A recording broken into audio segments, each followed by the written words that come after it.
Aphorism 1313. Therefore disease, that does not come within the province of manual surgery, considered, as it is by the allopathists, as a thing separate from the living whole, from the organism and its animating vital force, and hidden in the interior, be it ever so subtle a character, is an absurdity, that could only be imagined by minds of a materialistic stamp, and has for thousands of years given to the prevailing system of medicine all those pernicious impulses that have made it a truly mischievous, non-healing art. सूत्र 13 दवा की तर्कशैली. यदि बाह्य वस्तु शरीर में घुस गई है तो उसे सर्जरी करके निकालना पड़ेगा. लेकिन एलोपैथी के चिकित्सक तो मानते हैं कि रोग एक ऐसी वस्तु है जो समग्र जीवन से अलग है, जो चैतन्य प्रदान करने वाली जीवन शक्ति से भिन्न है, जो शरीर के भीतर अत्यंत सूक्ष्म रूप में ही सही पर घुसी पड़ी है. ऐसी बातें केवल वही लोग मान सकते हैं जिनके हृदय पर स्थूल चिंतन की गहरी छाप है. इन्हीं लोगों ने हजारों सालों के इतिहास में रोग ठीक न करने वाली इस चिकित्सा पद्धति को सही में बड़ा उपद्रवकारी बना दिया है. Aphorism 1414.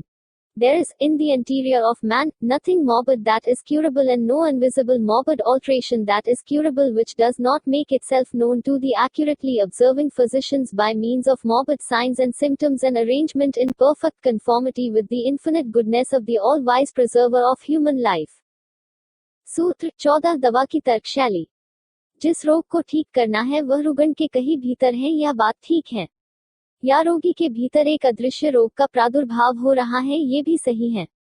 लेकिन जो चिकित्सक निरीक्षण करने में कुशल है वो रोग के बाह्य लक्षणों और चिन्हों से भीतर के रोग को जान लेता है. रोग को जानने की यह व्यवस्था मानवीय जीवन के पालनकर्ता की जो अनंत भद्रता है उसके अनुरूप है. Aphorism 15. The affection of the morbidly deranged, spirit-like dynamis, vital force, that animates our body in the invisible interior, and the totality of the outwardly cognizable symptoms produced by it in the organism and representing the existing malady, constitute a whole. They are one and the same.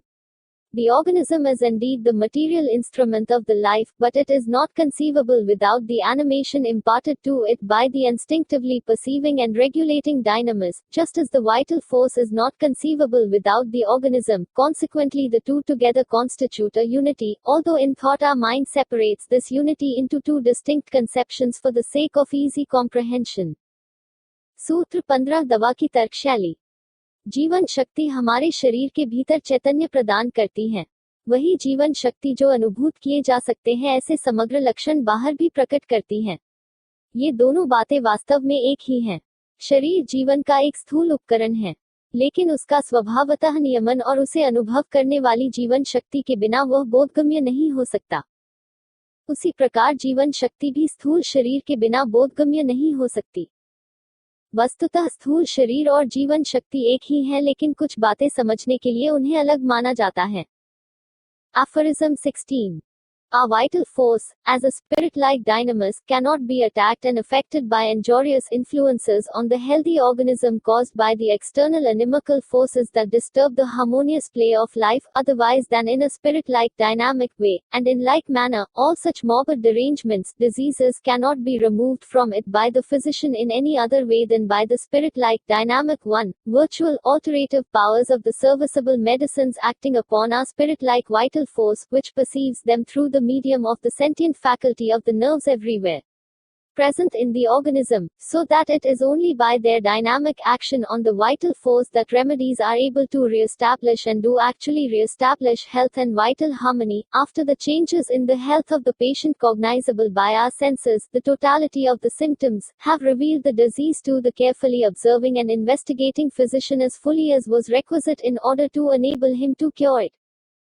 One most severe disease may be produced by sufficient disturbance of the vital force through the imagination and also cured by the same means. सूत्र 16 दवा की तर्कशैली.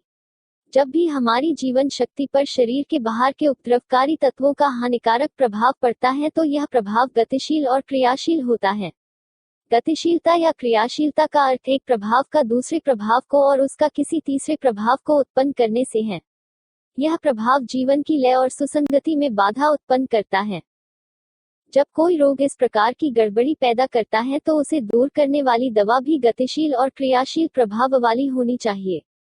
इस दवा का असर शरीर में फैली तंत्रिकाओं के द्वारा जीवन शक्ति, जो अपने आप में गतिशील है, पर होता है। यह जीवन शक्ति ही शरीर की सुसंगति उसे बहाल करती है। रोग निवारण की प्रक्रिया तभी संभव है जब चिकित्सक अपनी इंद्रियों द्वारा जो रुग्ण के स्वास्थ्य में परिवर्तन हुआ है उसे अनुभूत करता है। यदि रोग उसके समग्र लक्षणों के रूप में चिकित्सक को अनुभूत हुआ है तो ही उसका निवारण संभव है। कभी कभी एक गहरा रोग उत्पन्न हो जाता है मात्र व्यक्ति के सोचने से, और इसका निवारण भी उसी माध्यम से संभव है। Aphorism 17. Now, as in the cure affected by the removal of the whole of the perceptible signs and symptoms of the disease, the internal alteration of the vital principle to which the disease is due, consequently the whole of the disease is at the same time removed, one, it follows that the physician has only to remove the whole of the symptoms in order, at the same time, to abrogate and annihilate the internal change, that is to say, the morbid derangement of the vital force, consequently the totality of the disease. The disease itself point to, but when the disease is annihilated the health is restored, and this is the highest, the sole aim of the physician who knows the true object of his mission, which consists not in learned sounding preaching, but in giving aid to the sick. 1. A warning dream, a superstitious fancy, or a solemn prediction that death would occur at a certain day or at a certain hour, has not unfrequently produced all the signs of commencing and increasing disease, of approaching death and death itself at the hour announced, which could not happen without the simultaneous production of the inward change corresponding to the state observed internally, and hence in such cases all the morbid signs indicative of approaching death have frequently been dissipated by an identical cause, by some cunning deception or persuasion to a belief in the contrary, and health suddenly restored, which could not have happened without the removal, by means of this mortal remedy, of the internal and external morbid change that threatened death. 2. It is only thus that God, the preserver of mankind, could reveal his wisdom and goodness in reference to the cure of the disease to which man is liable here below, by showing to the physician what he had to remove in disease in order to annihilate them and thus re-establish health. But what would we think of his wisdom and goodness if he has shrouded in mysterious obscurity that which was to be cured in diseases, as is asserted by the dominant school of medicine, which affects to possess a supernatural insight into the nature of things, and shut it up in the hidden interior, and thus rendered it impossible for man to know the malady accurately, consequently impossible for him to cure it. सूत्र 17 दवा की तर्कशैली। जब रोग के बाह्य लक्षण मिट जाते हैं तो रोग का निवारण हो जाता है, और जो जीवन शक्ति पर भीतरी प्रभाव हुआ था वह भी मिट जाता है। इसका मतलब संपूर्ण रोग का निवारण हो जाता है। यदि चिकित्सक भीतर में जो रोग का प्रादुर्भाव हुआ है और जिसने जीवन शक्ति को दुष्प्रभावित किया है उसे खत्म करना चाहता है तो उसे अपने उपचार द्वारा समग्र लक्षणों को हटाना होगा। रोग और लक्षणों के बीच जो तादात्म्य है उसे ठीक से समझ ले। जब रोग का नाश होता है तो स्वास्थ्य की पुनः प्रतिष्ठा होती है। यही एक चिकित्सक का सर्वोच्च और एकमात्र उद्देश्य है, उस चिकित्सक का जो अपने मिशन के असली उद्देश्य को जानता है। चिकित्सा का उद्देश्य विद्वतापूर्ण बड़ी बड़ी बातें करना नहीं है, उसका उद्देश्य तो रुग्ण को राहत पहुंचाना है। एक चेतावनी देने वाला सपना, एक अंधश्रद्धा का वहम या एक गंभीर भविष्यवाणी की मृत्यु एक निश्चित दिन या काल में घटित होगी, इस बात ने अनेक बार रोग के शुरू होने और बढ़ने के सभी चिन्ह निर्माण किए हैं। ऐसे हालात में मृत्यु को निमंत्रण मिला है और मृत्यु चेतावनी दिए हुए समय पर घटित हुई है। यह भीतर में रोग के प्रादुर्भाव के बिना होना संभव नहीं। ऐसी घटनाओं में रोग के चिन्ह जो आने वाली मौत की सूचना देते हैं, वो चिन्ह दूर हो जाते हैं ठीक उसी बात से जिससे वे उत्पन्न हुए थे। यदि रुग्ण को बड़ी चालाकी से धोखा दिया जाता है या उसे विपरीत बात मानने के लिए बाध्य किया जाता है, ऐसा करने से रुग्ण के स्वास्थ्य की बहाली हो जाती है। यह स्वास्थ्य की बहाली संभव नहीं थी यदि उसे इस रोग की उचित दवा ना दी जाती जो उसके भीतरी और बाहरी रोग को ठीक कर सके। परमात्मा जो मानव जाति का पालन करता है अपनी प्रज्ञा और भद्रता को प्रकट करता है जब वह चिकित्सक को दिखाता है कि रोग का पूर्ण निवारण और विनाश कैसे करे और स्वास्थ्य की पुनः प्रतिष्ठा कैसे करे। हम परमात्मा की भद्रता और प्रज्ञा का क्या अनुमान लगाते यदि रोग में क्या ठीक करना है, इस बात को वह अत्यंत गूढ़ बना देता, जो कि परंपरागत वैदिक शास्त्र की मान्यता है जो प्रकृति को प्रकृति से ऊपर उठकर देखते हैं। यदि रोग को ठीक करने का उपाय भीतर में कहीं छुपा हुआ होता तो आदमी के लिए रोग को समझना और उसे ठीक करना नामुमकिन हो जाता। Aphorism 18. from this indubitable truth, that besides the totality of the symptoms with consideration of the accompanying modalities, 5. Nothing can by any means be discovered in disease wherewith they could express their need of aid, it follows undeniably that the sum of all the symptoms and conditions in each individual case of disease must be the sole indication, the sole guide to direct us in the choice of a remedy. सूत्र 18 दवा की तर्कशैली। यह एक सर्वज्ञात सत्य है कि समग्र लक्षण ही बीमारी की ओर इशारा करते हैं। समग्र लक्षण और उनके प्रकट होने का ढंग बीमारी को जानने के लिए पर्याप्त है। समग्र लक्षण और उनके प्रकट होने का ढंग बीमारी को दूर करने का उपाय भी बताते हैं। इससे यह निर्विवाद रूप से स्पष्ट होता है कि हर मामले में दवा का चुनाव समग्र लक्षणों और परिस्थितियों के आधार पर ही होना चाहिए। Aphorism 1919. Now, as diseases are nothing more than alterations in the state of health of the healthy individual which express themselves by morbid signs, and the cure is also only possible by a change to the healthy condition of the state of health of the diseased individual, it is very evident that medicines could never cure disease if they did not possess the power of altering man's state of health which depends on sensations and functions, indeed, that their curative power must be owing solely to this power they possess of altering man's state of health. सूत्र 19 दवा की तर्कशैली। रोग माने व्यक्ति के स्वास्थ्य में बदलाव, जो रोग के लक्षणों द्वारा खुद को प्रकट करता है। इलाज करने का मतलब है कि व्यक्ति को उसका स्वास्थ्य बहाल करना। दवा तब तक व्यक्ति का इलाज नहीं कर सकती जब तक उसमें व्यक्ति के स्वास्थ्य में बदलाव लाने की शक्ति न हो। स्वास्थ्य अभिव्यक्त होता है शरीर की संवेदनाओं से और उसकी कार्य प्रणाली से। दवा में जो इलाज करने की शक्ति है उसका स्रोत उसकी व्यक्ति के स्वास्थ्य में बदलाव लाने की शक्ति में है। Aphorism 20. The spirit-like power to alter man's state of health, and hence to cure diseases, which lies hidden in the inner nature of medicines can in itself never be discovered by us by a mere effort of reason, it is only by experience of the phenomena it displays when acting on the state of health of man that we can become clearly cognizant of it. सूत्र 20 दवा की तर्कशैली। व्यक्ति के स्वास्थ्य में बदलाव लाने की और इसके फलस्वरूप रोग को ठीक करने की अभौतिक शक्ति दवा में है। यह शक्ति दवा के भीतर छिपी हुई है और इसे केवल तर्क वितर्क करके नहीं जाना जा सकता। उसे जाना जा सकता है केवल अनुभूति से जब वह एक स्वस्थ व्यक्ति पर प्रयुक्त की जाती है। Aphorism 21. Now, as it is undeniable that the curative principle in medicines is not in itself perceptible, and is in pure experiments with medicines conducted by the most accurate observers, nothing can be observed that can constitute them medicines or remedies except that power of causing distinct alterations in the state of health of the human body, and particularly in that of the healthy individual, and of exciting in him various definite morbid symptoms. So it follows that when medicines act as remedies, they can only bring their curative property into play by means of this their power of altering man's state of health by the production of peculiar symptoms, and that, therefore, we have only to rely on the morbid phenomena which the medicines produce in the healthy body as the sole possible revelation of their indwelling curative power, in order to learn what disease-producing power, and at the same time what disease-curing power, each individual medicine possesses. सूत्र 21 दवा की तर्कशैली। इस बात का खंडन नहीं हो सकता कि दवा में जो ठीक करने वाला तत्व है वो अपने आप जानने में नहीं आ सकता। केवल वही प्रयोग काम के हैं जिसमें एकदम सही निरीक्षण करने वाले परीक्षणकर्ता उनके स्वास्थ्य पर दवा के होने वाले स्पष्ट परिणाम को जानते हैं। जानते हैं माने दवा का खुद सेवन करते हैं और परिणामों का अनुभव करते हैं। परीक्षणकर्ता स्वस्थ होने चाहिए। परीक्षण के दौरान रोग के निश्चित लक्षण परीक्षणकर्ता में उत्पन्न होते हैं। जब इस दवा का उपयोग रुग्ण व्यक्ति पर इन निश्चित लक्षणों के लिए किया जाए तो अपने लक्षणों को पैदा करने की दवा की शक्ति ही रुग्ण को ठीक करने का काम करेगी। तो हमें दवा की जो रोग के लक्षण एक स्वस्थ व्यक्ति में पैदा करने की शक्ति है उसे आधार मान के चलना होगा। क्योंकि दवा में यदि रोग के लक्षण पैदा करने की शक्ति है तो उस दवा में उन लक्षणों को लेकर अभिव्यक्त होने वाले रोग को हटाने की भी शक्ति है। Aphorism 22.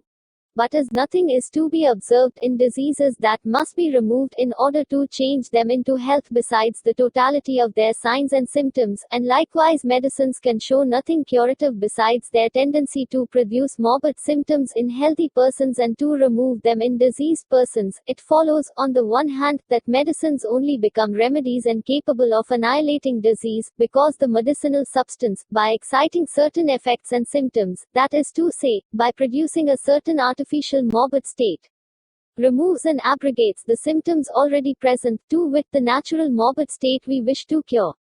On the other hand, it follows that for the totality of the symptoms of the disease to be cured, a medicine must be sought which, according as experience shall prove whether the morbid symptoms are most readily, certainly, and permanently removed and changed into health by similar or opposite medicinal symptoms 1, have the greatest tendency to produce similar or opposite symptoms. 1. The other possible mode of employing medicines for diseases besides these two is the allopathic method, in which medicines are given, whose symptoms have no direct pathological relation to the morbid state, neither similar nor opposite, but quite heterogeneous to the symptoms of the disease. This procedure plays, as I have shown elsewhere, an irresponsible murderous game with the life of the patient by means of dangerous, violent medicines, whose action is unknown and which are chosen on mere conjectures and given in large and frequent doses. Again, by means of painful operations, intended to lead the disease to other regions and taking the strength and vital juices of the patient, through evacuations above and below, sweat or salivation, but especially through squandering the irreplaceable blood, as is done by the reigning routine practice, used blindly and relentlessly, usually with the pretext that the physician should imitate and further the sick nature in its efforts to help itself, without considering how irrational it is to imitate and further these very imperfect, mostly inappropriate efforts of the instinctive unintelligent vital energy which is implanted in our organism, so long as it is healthy to carry on life in harmonious development, but not to heal itself in disease. For, were it possessed of such a model ability, it would never have allowed the organism to get sick. When made ill by noxious agents, our life principle cannot do anything else than express its depression caused by disturbance of the regularity of its life by symptoms, by means of which the intelligent physician is asked for aid. If this is not given, it strives to save by increasing the ailment, especially through violent evacuations, no matter what this entails, often with the largest sacrifices or destruction of life itself.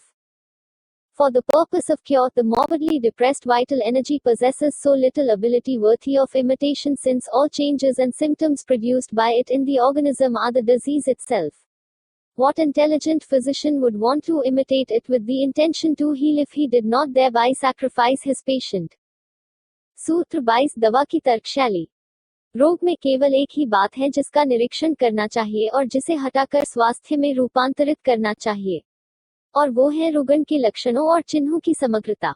इसी प्रकार दवा में जो इलाज करने की शक्ति है वो स्वस्थ व्यक्ति में रोग के लक्षण उत्पन्न करके अभिव्यक्त होती हैं। यही रोग के लक्षण जो स्वस्थ व्यक्ति में अभिव्यक्त हैं, यदि वे लक्षण रुगण में हैं तो उसके रोग को ठीक करते हैं। तो दवा में जो रोग का नाश करने की शक्ति है वो उसकी निश्चित परिणाम और लक्षण उत्पन्न या अभिव्यक्त करने की शक्ति है। दवा के सेवन के बाद जो लक्षण प्रकट होते हैं वो वास्तव में एक कृत्रिम रोग है। यह कृत्रिम रोग शरीर में जो मूल रोग सम लक्षणों से अभिव्यक्त हो रहा था उसे खत्म करता है। इससे यह सिद्ध होता है कि यदि आप उन लक्षणों को ठीक करना चाहते हो जिन्होंने रोग को अभिव्यक्त किया है, तो आपको उस दवा का चयन करना होगा जिसमें अभिव्यक्त रोग के जैसे लक्षण हैं या उसके विरुद्ध लक्षण हैं। चिकित्सा या तो सम लक्षणों के लिए हो सकती है या विरुद्ध लक्षणों के लिए। लेकिन एक तीसरा तरीका भी है चिकित्सा का। इसमें रोग के प्रकट लक्षणों को अनदेखा किया जाता है। इसमें न सम लक्षण प्रयुक्त होते हैं न विरुद्ध लक्षण प्रयुक्त होते हैं। इसमें चिकित्सा एकदम भिन्न लक्षणों के आधार पर की जाती है। इस प्रक्रिया ने रोगी की जान से गैर जिम्मेदाराना और प्राणघातक खेल खेला है। इसमें बहुत घातक और तीव्र प्रक्रिया करने वाली दवाइयों का प्रयोग किया जाता है। इन दवाओं के परिणाम अज्ञात होते हैं, जो केवल अटकलों के आधार पर दी जाती हैं। दवा को बड़ी मात्रा में दिया जाता है और बार बार दोहराया जाता है। इस तीसरे प्रकार में रुगण के शरीर के साथ काट-छांट भी की जाती है और रोग के केंद्र में परिवर्तन लाने की चेष्टा की जाती है। रोगी की शक्ति और जैविक रसों को निचोड़ा जाता है। मुंह से और गुद से बड़े पैमाने पर निकासी की जाती है। रोगी को भारी पसीना लाया जाता है और उसकी लार बहाई जाती हैं। यहाँ तक कि शुद्ध करने के लिए रोगी का खून भी बहा दिया जाता है। इसके पीछे यह तर्क दिया जाता है कि रोग जो शरीर की सफाई करना चाहता है उसे हम खुद किए देते हैं। लेकिन इन्हें ये कौन समझाए कि जब जीवन शक्ति दूषित हो गई है तो वही बातें जो दूषित शक्ति कर रही है वो दोहराना सर्वथा अनुचित है। जब जीवन शक्ति स्वस्थ होती है तो वह शरीर की व्यवस्था का निर्वहन सुचारू रूप से करती है, लेकिन उसके दूषित होने के बाद उसमें अव्यवस्था उत्पन्न हो जाती है। यदि जीवन शक्ति हरदम सही तरीके से काम करती तो व्यक्ति कभी रुग्ण ही न होता। जब जीवन शक्ति रोग के तत्वों से रुग्ण हो जाती है तो वह अपना अवसाद रोग के चिन्हों द्वारा अभिव्यक्त करती है। एक कुशल चिकित्सक इन्हीं लक्षणों के आधार पर रोगी की सहायता करता है।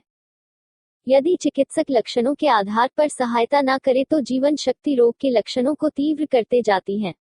इसमें शरीर के जैविक तत्वों की बड़ी हानि होती है। कभी कहीं गंभीर क्षति या मौत भी होती है। जब शरीर पर रोग हावी हो गया है और जीवन शक्ति खुद अवसाद से ग्रस्त हो चुकी है तब जीवन शक्ति के क्रियाकलापों को बाह्य मदद से और तीव्र करना चिकित्सा में कुशलता नहीं है। Aphorism 2323. All pure experience, however, and all accurate research convince us that persistent symptoms of disease are far from being removed and annihilated by opposite symptoms of medicines, as in the antipathic, enantiopathic or palliative method, that, on the contrary, after transient, apparent alleviation, they break forth again, only with increased intensity, and become manifestly aggravated. See 58 to 62 and 69.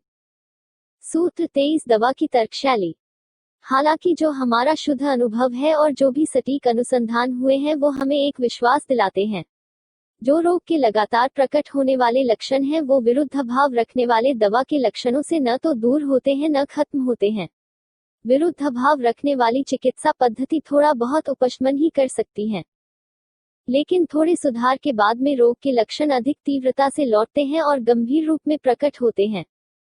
Aphorism 2424.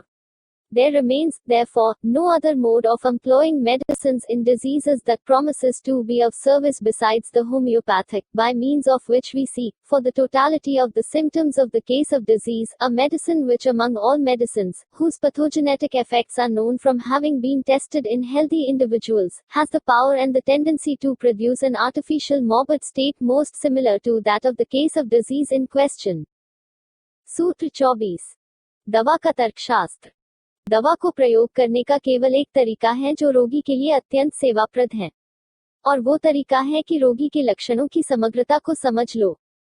उसी दवा का प्रयोग करो जिसका परीक्षण एक स्वस्थ व्यक्ति पर हुआ है, और परीक्षण के दौरान उस दवा ने वही कृत्रिम रोग की अवस्था बनाई थी जिसे आप ठीक करना चाहते हैं। Aphorism 2525. Now, however, in all careful trials, pure experience, one the sole and infallible oracle of the healing art teaches us that actually that medicine which, in its action on the healthy human body, has demonstrated its power of producing the greatest number of symptoms similar to those observable in the case of disease under treatment, does also, in doses of suitable potency and attenuation, rapidly, radically and permanently remove the totality of the symptoms of this morbid state, that is to say, 6 to 16. The whole disease present, and change it into health, and that all medicines cure, without exception, those diseases whose symptoms most nearly resemble their own, and leave none of them uncured.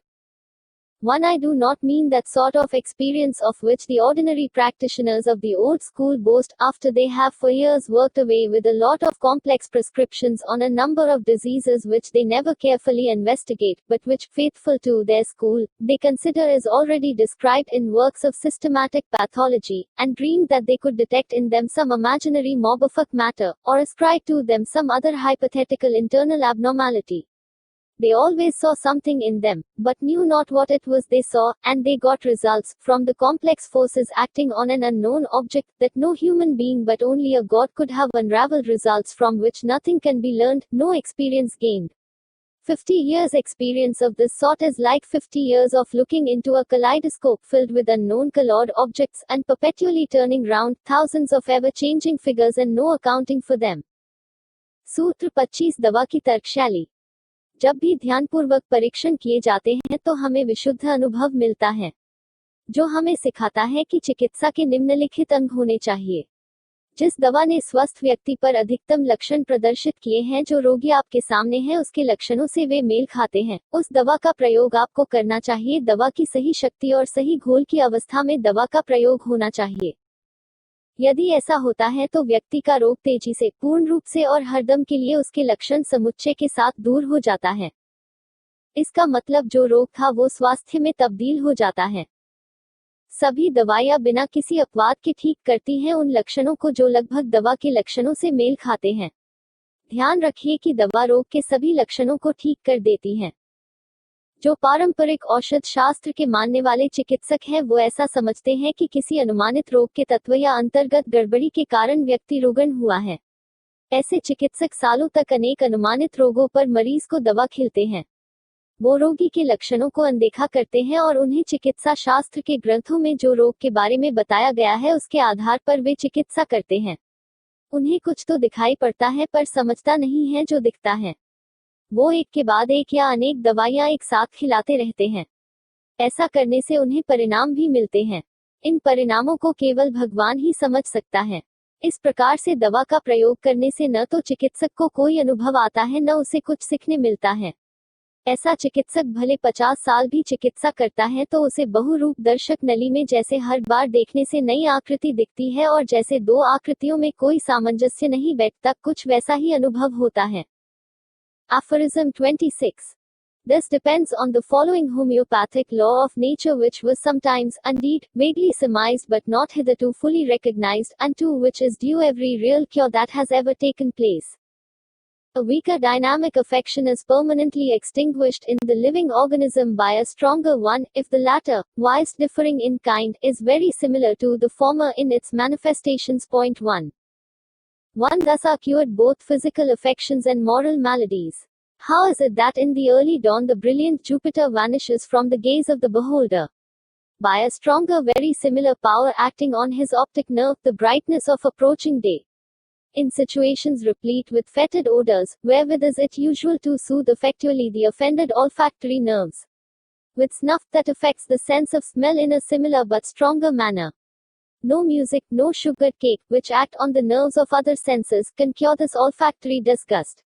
How does the soldier cunningly stifle the piteous cries of him who runs the gauntlet from the ears of the compassionate bystanders? By the shrill notes of the fife commingled with the roll of the noisy drum, and the distant roar of the enemy's cannon that inspires his army with fear. By the loud boom of the big drum. For neither the one nor the other would the distribution of a brilliant piece of uniform nor a reprimand to the regiment suffice. In like manner, mourning and sorrow will be effaced from the mind by the account of another and still greater cause for sorrow happening to another, even though it be a mere fiction. The injurious consequences of too great joy will be removed by drinking coffee, which produces an excessive joyous state of mind. Nations like the Germans, who have for centuries been gradually sinking deeper and deeper in soulless apathy and degrading serfdom, must first be trodden still deeper in the dust by the Western conqueror, until their situation became intolerable. Their mean opinion of themselves was thereby overstrained and removed. They again became alive to their dignity as men, and then, for the first time, they raised their heads as Germans. सूत्र 26 दवा की तर्कशैली। प्रकृति का एक homeopathic नियम है जिसका एक अस्पष्ट अनुमान तो लगाया गया है लेकिन जिसे परिपूर्ण मान्यता नहीं मिली है। जितने भी सच्चे स्वास्थ्य लाभ हुए हैं वे सब इसी नियम के तहत हुए हैं। व्यक्ति की जो समग्र अभौतिक दशा है उसमें कमजोर दशा को ताकतवर दशा नष्ट कर देती है यदि दोनों की अभिव्यक्ति का ढंग एक जैसा है।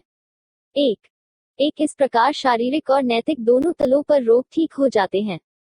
जब उषः काल में ताजी सूर्य किरणें आती हैं तो गुरु ग्रह आंख से ओझल हो जाता है। जब किसी उग्र दुर्गंध से व्यक्ति व्यथित होता है तो तीव्रतर उग्र दुर्गंध उसे राहत पहुंचाती है। जो व्यथा दुर्गंध से आती है वो संगीत से या मिठाई से नहीं जाती। जो विषाद कान से आया है वो नाक से या जिह्वा से दूर नहीं हो सकता। यदि शत्रु तोफ गोलों की भारी आवाज से भय उत्पन्न करता है तो उसे ढोल पीट कर ही तो काट दिया जाता है। जब दैक से किसी का हृदय विदीर्ण होता है तो उसे और दैक भरी कहानियां सुनाकर उसका हृदय हल्का किया जाता है। जब कोई व्यक्ति अत्यधिक हर्ष से व्याकुल हो जाता है तो उसकी उत्तेजना दूर करने के लिए उसे कॉफी पिलाई जाती है जो कि एक उत्तेजक पेय है। जब कोई देश उदासीनता और दासत्व की गर्त में डूब जाता है तो वो तब तक खुद को उभार नहीं लेता जब तक कोई दूसरा देश उसे सही में कुचल ना दे। Aphorism 27:27.